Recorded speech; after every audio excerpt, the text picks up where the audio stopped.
Olá, tudo bem com vocês? Tudo jóia? Bom de novo estar aqui com vocês. Meus queridos, minhas queridas, eu farei com vocês agora a correção dos exercícios da página 110 e 111 do livro de linguagens. Beleza? 110, 111, meus amores. Tudo bem? Acompanhem aí.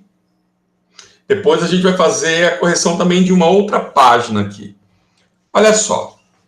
O poema.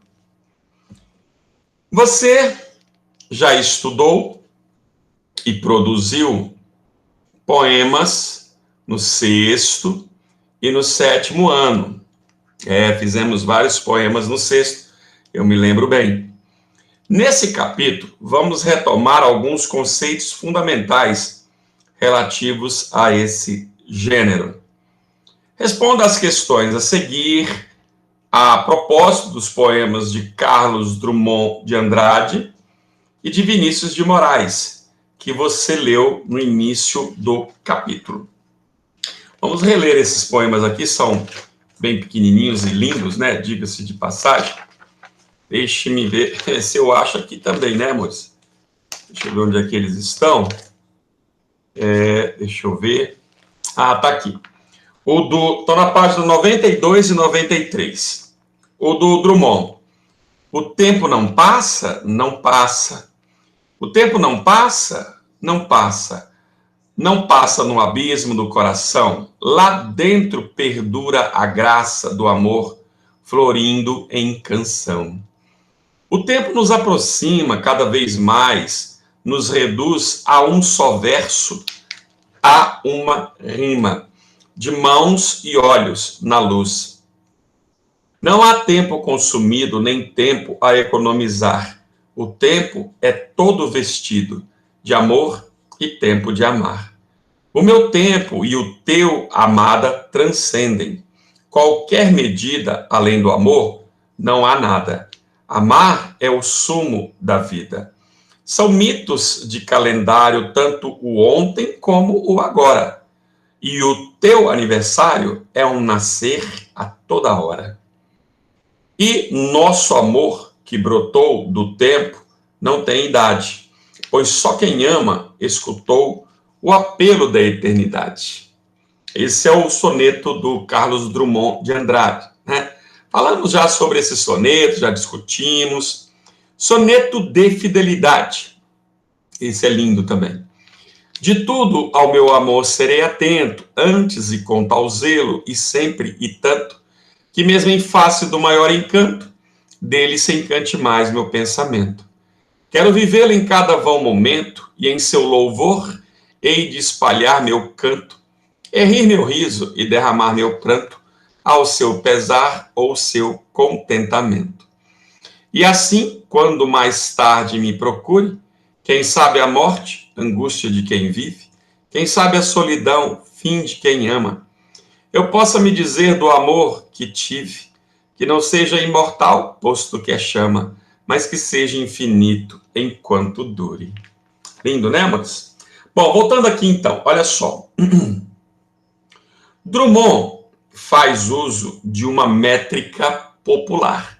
A gente viu bem o que é a métrica num poema, né? São os versos, versos com uma sílaba, monossílabo, duas dissílabo, trissílabo, tetrassílabo, pentassílabo, hexassílabo, heptassílabo, octossílabo, eneassílabo, decassílabo, tá? Dodecassílabo, endecassílabo, enfim, nós vimos todas essas definições para o tamanho, a métrica de cada verso. Muito usada em cantigas de roda, em quadrinhos, é a chamada métrica popular. No repente, né, a gente já viu isso aí no cordel nordestino e no rap. A redondilha maior, meus amores, é aquela composta por 7 sílabas poéticas. Então, aqui a gente tem um exemplo, ó. Lá dentro perdura gra. Por que ficou gra? A gente conta até a última sílaba forte. Outra coisa, por que o Rá e o A se juntaram? Termina com uma vogal, começa com outra vogal, a gente junta formando uma única sílaba. Do amor, olha o do aí de novo, ó. O do, ó, vogal, a, vogal, juntou, formando uma única sílaba.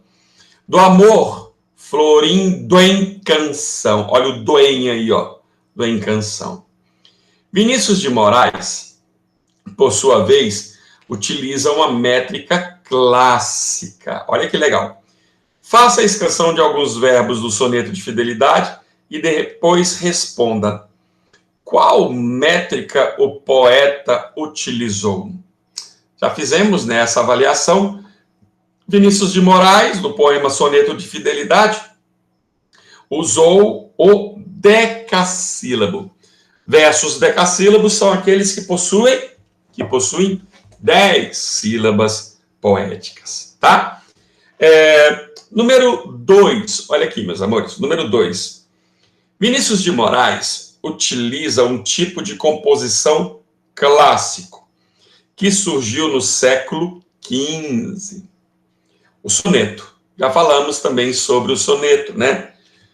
Quantas estrofes há no poema Soneto de Fidelidade? 4 estrofes, né, gente? 4. Nós temos 2 quartetos e 2 tercetos, tá? E quantos versos tem em cada estrofe? Cada estrofe possui, então, as 2 primeiras 4 versos e as 2 últimas 3 versos cada uma, né?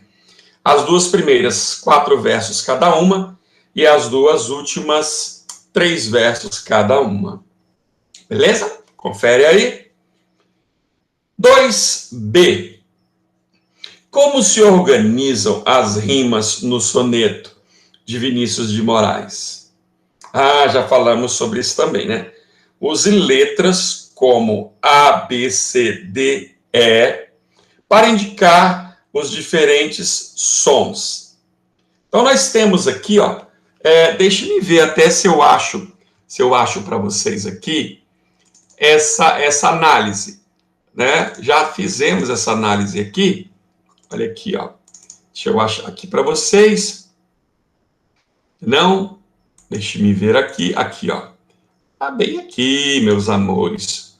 Deixe-me compartilhar com vocês, que aí vocês conseguem também visualizar melhor, tá? Então, olha aqui. Ok? Olha aqui, ó. Olha a perguntinha aqui, gente. A letra A2A, ó. Quantas estrofes há no poema Soneto de Fidelidade? Quantas estrofes? Tá aqui, ó. 1, 2, 3, 4. 4 estrofes. Quantos versos tem cada estrofe? As 2 primeiras 4 versos cada uma e as 2 últimas 3 versos cada uma. Letra B. Como se organizam as rimas do soneto de Vinícius de Moraes? Use letras. Ó, aqui é a nossa resposta aqui, gente. A primeira é A, B, B, A.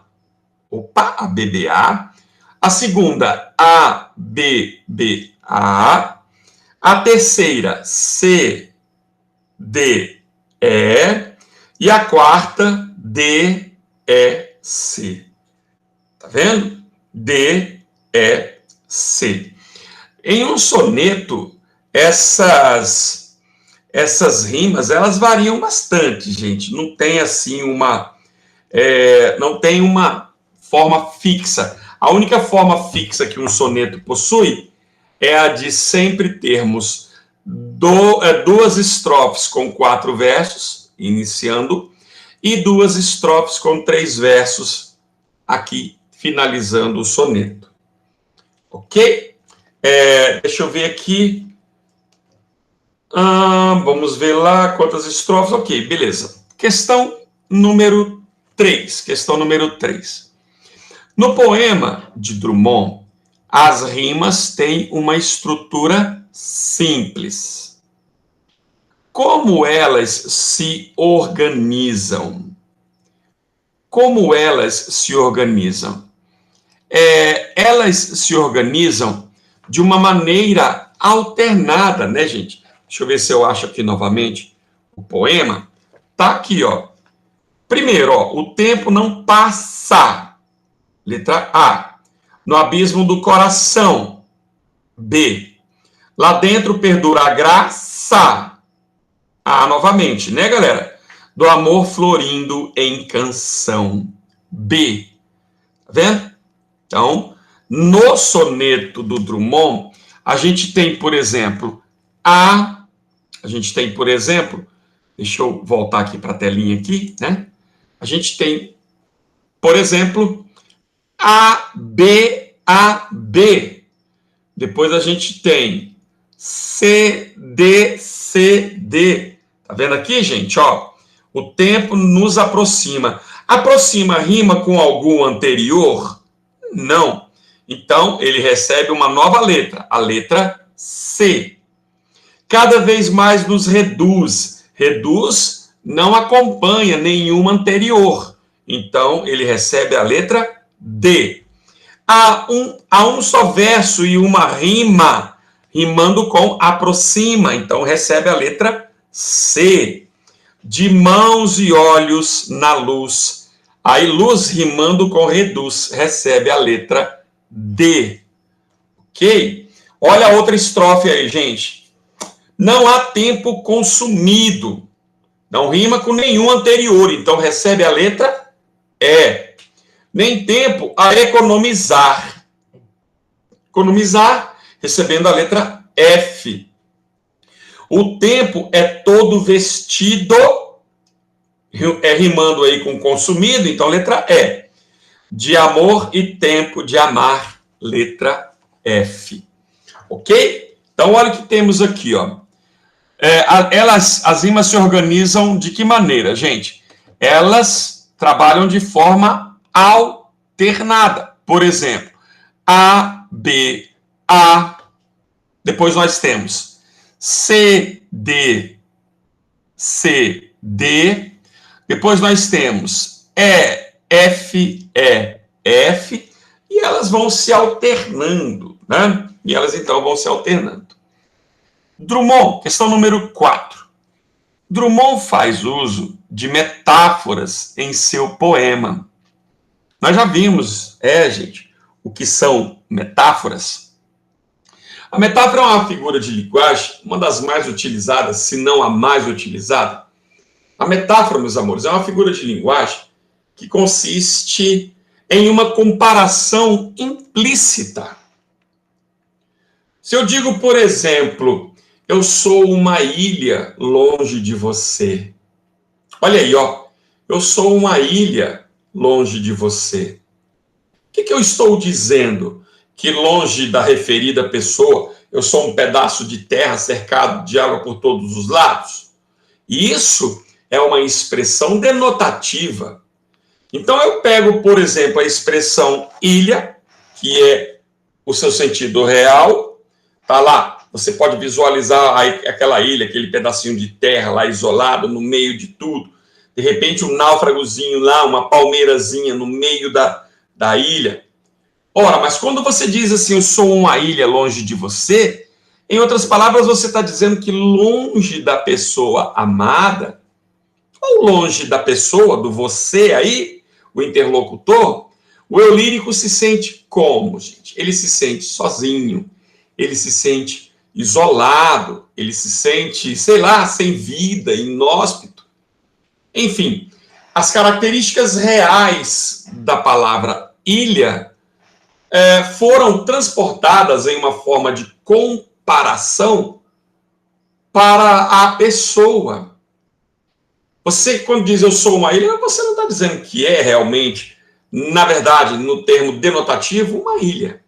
É como você se sente, de repente, longe da pessoa, sem a pessoa, tá? Então vejam aqui, ó. Drummond faz uso de metáforas em seu poema. Identifique 2 versos em que essa figura de linguagem foi utilizada. Quando ele coloca aqui, por exemplo, né, gente? Voltando aqui, quando ele coloca aqui, ó, no abismo do coração. Ora, no abismo do coração, abismo, no seu sentido real, seria algo profundo, desconhecido, algo talvez sem vida, algo perigoso. Então, quando ele diz no abismo do seu coração, está dizendo que o coração da pessoa não é um buraco sem fundo, não. Que o coração da pessoa, ele é, às vezes, inexplorado, é um mistério, ok? Então, ele faz... Metáfora é você pegar uma expressão em seu sentido real, verdadeiro, denotativo, e utilizá-la em seu sentido figurado. Isso é uma metáfora. Então, por exemplo, no abismo do seu coração, quando ele coloca, por exemplo, assim, ó, amar é o sumo da vida, tá? O que é o sumo, gente? Sumo é a essência, é o auge, é o ápice, perfeito? É o que há de mais importante. Então, chamamos de sumo. São mitos de calendário. Olha outra metáfora aí, gente. Quando ele coloca, por exemplo, assim, ó, e o teu aniversário é um nascer a toda hora. Nascer a toda hora. Aniversário é um nascer a toda hora. Então, são inúmeras aí, né? O apelo, por exemplo, da eternidade. O que seria o apelo da eternidade, gente? A eternidade sempre chamará, sempre chama a cada um de nós. Ok? Questão número 5 aqui, amores. Além de metáfora, paradoxo, inversão e polissíndeto, tá? Metáfora nós já vimos, é uma comparação implícita entre um termo real e um termo figurado. Antítese, amores, antítese, são palavras contrárias, palavras opostas. Sempre que você usar palavras antônimas, você faz uso de uma antítese. Quando você diz, por exemplo, o pai chegava de dia, o filho saía de noite. Chegar, sair, dia, noite, são palavras opostas. Uns ganham pouco, poucos ganham muito. Tá vendo? Pouco, muito, uns, outros. Você tem aí uma antítese. Céu, inferno, terra, mar. São palavras que estabelecem uma contrariedade, uma oposição. Isso chamamos de antítese. Pleonasmos, pleonasmo, gente. Subir para cima, descer para baixo, entrar para dentro, sair para fora. Quando você fala, ele é o elo de ligação. Ora, galera, se ele é o elo, só pode estar fazendo o quê? Uma ligação, ligando um com o outro. Hemorragia de sangue. Gente, hemorragia de sangue. É sério?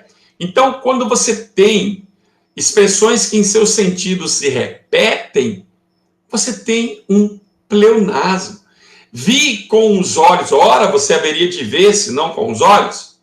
Vi com os olhos que a terra há de comer. Isso é pleonasmo, gente. Identifique no poema, então, gente, antítese e pleonasmo. Assim, faltou o polissíndeto, né? Polissíndeto, nós vamos ver depois. Polissíndeto é o excesso da conjunção. E fala, e reclama, e xinga, e chora. E ninguém aguenta mais. Tá vendo? E, repetido várias vezes aí. Isso aí é o que chamamos de polissíndeto. Poli quer dizer várias. Síndeto quer dizer conexão, conjunção. Polissíndeto quer dizer justamente o excesso de conjunção. Polissíndeto.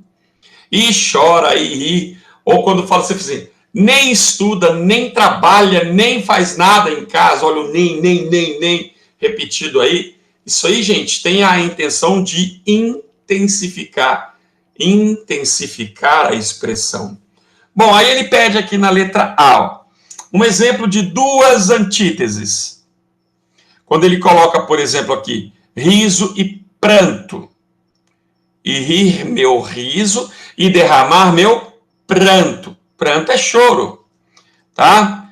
Quando ele coloca assim, ao seu pesar, pesar é tristeza, ou ao seu contentamento. Pesar e contentamento são palavras opostas, são antíteses. E um pleonasmo, quando ele diz assim, ó, rir meu riso. Ora, galera, se é rir, só pode ser o quê? O riso. Legal? Questão número 6. A aliteração. Beleza, o que é uma aliteração? A aliteração, gente, é a repetição constante de um mesmo fonema consonantal ou de fonemas consonantais aproximados.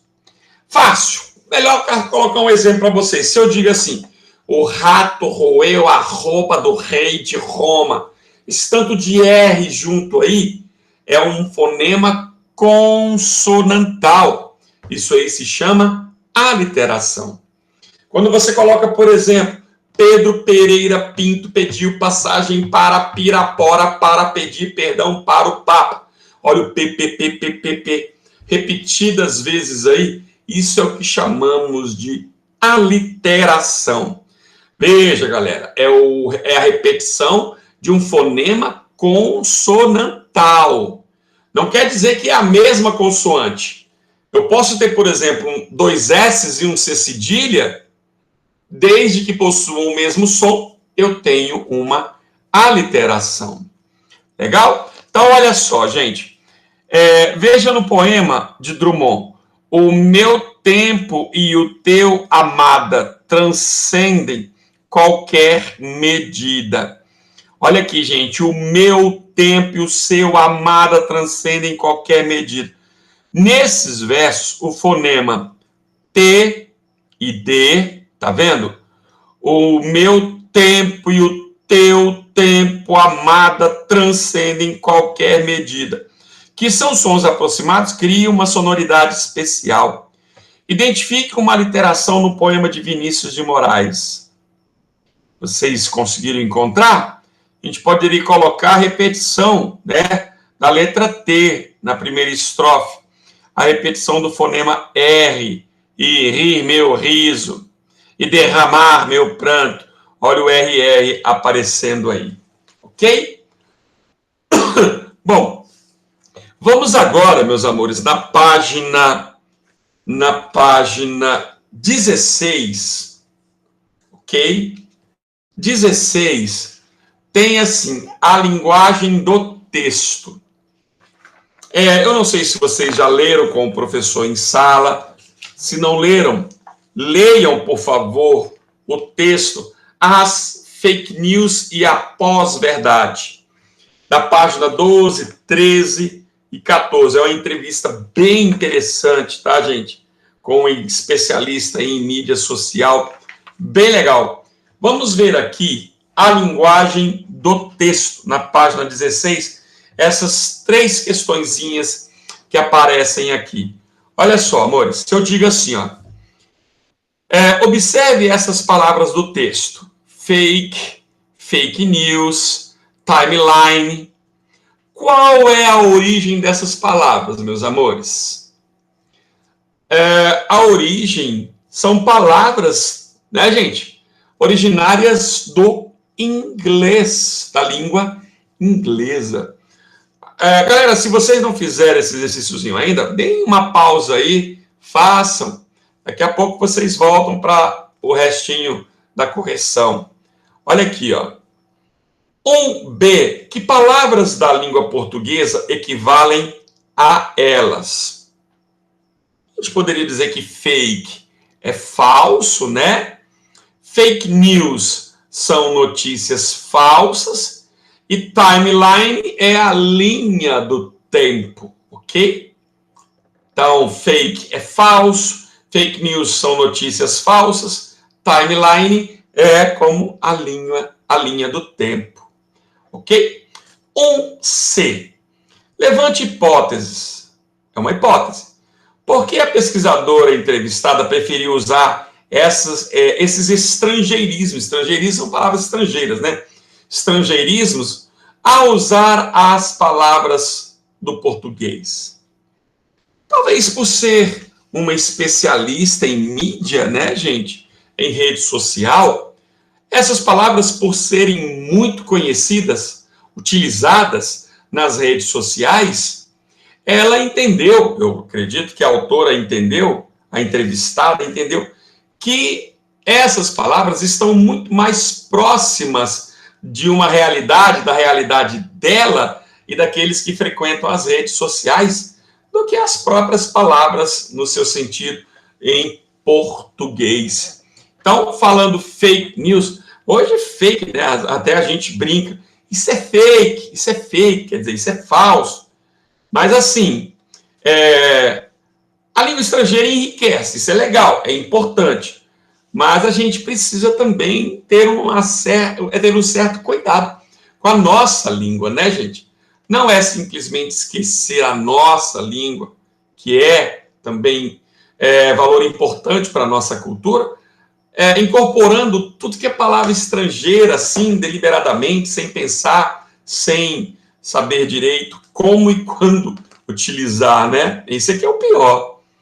Letra D do 1. Na sua opinião, caso a autora tivesse empregado palavras do português, haveria mudança de sentido no texto? Claro, aqui está perguntando na sua opinião. Na minha opinião, eu entendo que sim. Se a autora deixasse de usar palavras estrangeiras em uma entrevista quase que toda voltada para a rede mídia social, que na verdade, já são importadas, tá? Nós, por exemplo, usamos, não tem uma mídia, uma rede que é nossa, particularmente nossa. Nós importamos tudo isso aí. E pelo fato de importarmos, acabamos também importando, né? Incorporando essas palavras ao nosso dia a dia. Talvez o sentido não perdesse, mas perdesse um pouco da característica do termo da entrevistada, né? A característica da entrevistada. Número 2. Observe esse trecho do texto. As fake news sempre existiram. No meu livro, eu cito relatos e resumos de jornais fake desde Roma Antiga. O que mudou é a questão da escala. Com as redes sociais, basicamente, as temos há 14 anos. Todo mundo ganhou voz. Então, antigamente, se um jornal, né, se dispusesse a escrever uma notícia mentirosa, talvez ninguém nunca percebesse a mentira nessa notícia. O problema é que hoje, com as redes sociais, né, meus amores, essas notícias se propagam com uma velocidade espantosa. E assim como elas se propagam de maneira mentirosa ou verdadeira, mas como aqui falamos das fake, das mentirosas, falsas, nós temos também aqueles, vamos dizer assim, que vivem por caçar essas informações erradas e orientar as pessoas. Eu, particularmente, quando me mandam alguma notícia, quando eu vejo em rede social, eu acho que ela é meio absurda, eu dificilmente transmito, replico essa notícia sem antes dar uma averiguada. É bom, gente, é sempre bom você dar uma averiguada para não ficar espalhando aí bobagens, né? Aí depois a pessoa ainda fica assim, sem graça. Então, olha aqui, gente. A que termo anteriormente expresso se refere o pronome as, destacado no trecho?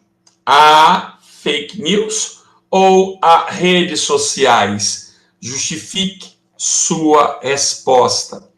Você acha que, olha só, o que mudou é a questão da escala. Com as redes sociais, basicamente, as temos há 14 anos, ele está fazendo uma referência a qual termo, gente? A redes sociais, né? Com as redes sociais, basicamente, as temos há 14 anos, todo mundo ganhou voz. Beleza? Questão número 3. Releia esse trecho do texto observando a palavra em destaque. Bolha são as redes sociais e propõe uma reflexão sobre a necessidade de sairmos desse espaço que te induz a compartilhar com os seus iguais. Letra A. Levante hipóteses. O que justifica o emprego do verbo ser no plural, na forma são, e não no singular? Bolha são as redes sociais. Meus amores, o sujeito bolha, apesar de aparecer no singular, com o verbo ser, tá?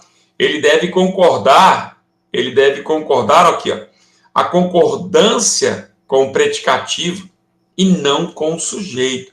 Então, você deve concordar o verbo ser com o predicativo, as redes sociais.